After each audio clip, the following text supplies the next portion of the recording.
Ay, nako, ang lilinis ng isda. Para may stock akong isda. Pag winter, mahirap kumain ng isda. Ang mahal-mahal ang isda sa mga store.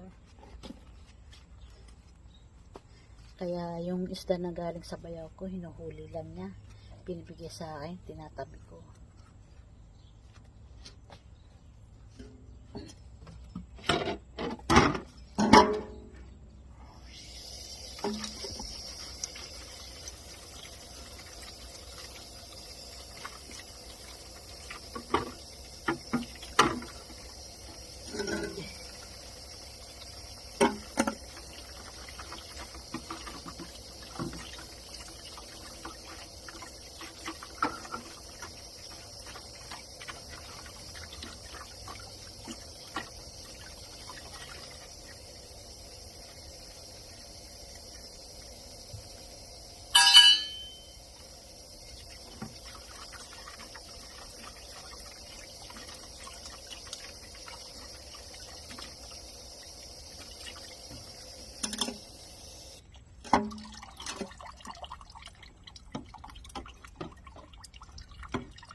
Sana wag umulan.